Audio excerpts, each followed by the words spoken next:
This YouTube channel does not promote any violent, harmful, or illegal activities. All content provided by this channel is meant for an educational purpose only.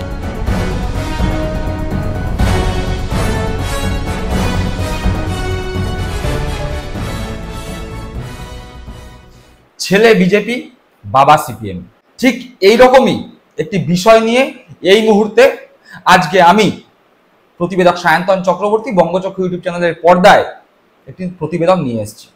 কেন এই কথা বলছি সেই কথা তো আসবই, সেই নিয়ে আলোচনা করবই, কিন্তু বারংবার পশ্চিমবঙ্গে যে সমস্ত তৃণমূল কংগ্রেস নেতা নেত্রীরা রয়েছেন তারা বারবার অভিযোগ করে এসছে যে বিজেপি আর সিপিএম আসলে দুই ভাই।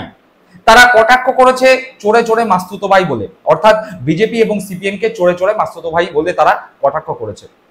রাম বাম একই জিনিস। মমতা বন্দ্যোপাধ্যায় নিজেও কিছুদিন আগে গেরুয়া কমরেড বলে সিপিএম এবং বিজেপিকে একত্রে কটাক্ষ করেছেন। আমরা দেখতে পেয়েছিলাম যে 2011 সময় যেই তৃণমূল কংগ্রেস ক্ষমতায় আসে তখন সিপিএম প্রধান বিরোধী দল ছিল। 2016তেও সিপিএম বিরোধী দল ছিল। পরবর্তীকালে 2021-এর বিধানসভা ভোটে সিপিএম শূন্য হয়ে যায় এবং বিরোধী দলের জায়গা নেয় বিজেপি। মোটামুটি ভাবে যারা ভোটের স্ট্যাটিস্টিক্স নিয়ে গবেষণা করেন বা ভোটের স্ট্যাটিস্টিক্স দেখেন তারা বুঝতে পেরেছেন যে সিপিএম নিজেদের ভোট ট্রান্সফার করেছে বিজেপিতে, অর্থাৎ সিপিএম কে যারা ভোট দিতেন তারাই একাধারে ধীরে ধীরে নিজেদের ভোট বিজেপির ঝুলিতে দেয়া শুরু করেছেন। আর তার ফলেই সিপিএম আজ শূন্য, সিপিএম এর জায়গায় চলে এসছে বিজেপি। এ কথা কি হাওয়ায় বলা হচ্ছে? না, হাওয়ায় বলা হচ্ছে না। তার কারণ ওই যে বললাম, সংখ্যাতত্ত্ব, পরিসংখ্যান, স্ট্যাটিস্টিক্স সেই কথা বলছেন। ভোটের পরিসংখ্যান দেখলেই বোঝা যাচ্ছিল যে সিপিএম নিজেদের ভোট বিজেপিকে ট্রান্সফার করেছে। সেই নিয়ে কটাক্ষ বারংবার করা হয়েছে, কিন্তু তার কোন রকম প্রমাণ বা তার কোন রকম স্বীকারোক্তি না বিজেপি না সিপিএম কেউ দেয়নি। বিজেপিও স্বীকার করেনি যে সিপিএম এর ভোট তারা পাচ্ছে, বা সিপিএমও স্বীকার করেনি যে নিজেদের ভোট তারা বিজেপিকে ট্রান্সফার করছে। কিন্তু এই সময় দাঁড়িয়ে স্বীকারোক্তি চলে এসছে, হাতে গরম স্বীকারোক্তি এই মুহূর্তে সংবাদ মাধ্যমে ঘোরাফেরা করছে, সমাজ মাধ্যমে ঘোরাফেরা করছে। ফেসবুকে একটি ভিডিও প্রচন্ড ভাইরাল হয়েছে। সেখানে এক সিপিএম সমর্থক তিনি বলছেন যে আমি বামফ্রন্টের কর্মী, কিন্তু আমার ছেলে বিজেপি করে। এই মুহূর্তে দাঁড়িয়ে আমাদের প্রধান লক্ষ্য তৃণমূল কংগ্রেসকে হারানো। আমি বামফ্রন্ট করি, কিন্তু আমি জানি যে বামফ্রন্ট ক্ষমতায় আসতে পারবে না, তাই আমরা সবাই মিলে চেষ্টা করছি তৃণমূল কংগ্রেসকে পরাজিত করে বিজেপিকে ক্ষমতায় আনবার। অর্থাৎ সেই সিপিএম সমর্থক, সেই বামফ্রন্ট সমর্থক সরাসরি স্বীকার করে নিচ্ছেন যে বামের ভোট রামে গেছে। মমতা বন্দ্যোপাধ্যায়ের গেরুয়া কমরেড সেই লোকটি, মমতা বন্দ্যোপাধ্যায়ের গেরুয়া কমরেড সেই লোকটির ছেলে, অর্থাৎ বাবা সিপিএম, ছেলে বিজেপি। চলুন একবার সেই কথা, সেই স্বীকারোক্তি আগে দেখে দিই। বিজেপি করেন তাই তো?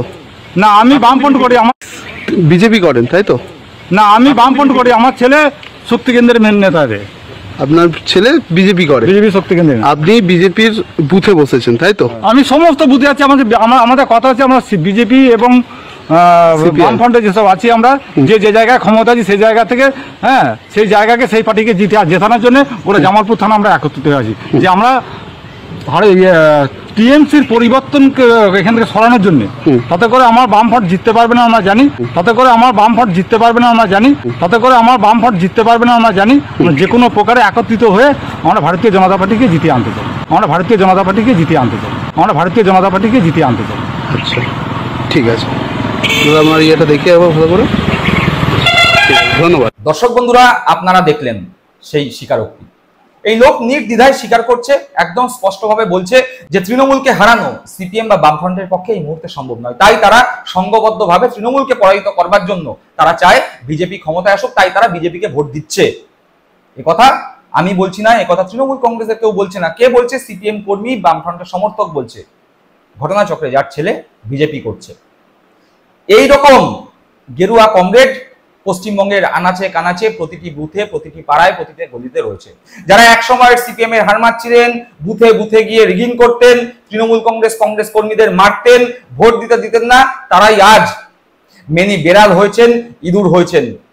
তারাই এখন বিজেপিতে নাম লেখাচ্ছে আর আশায় বসে আছে কখন বিজেপি ক্ষমতায় আসবে, তারপরে আবার তৃণমূল কংগ্রেস কর্মীদের উপর অত্যাচার করবে।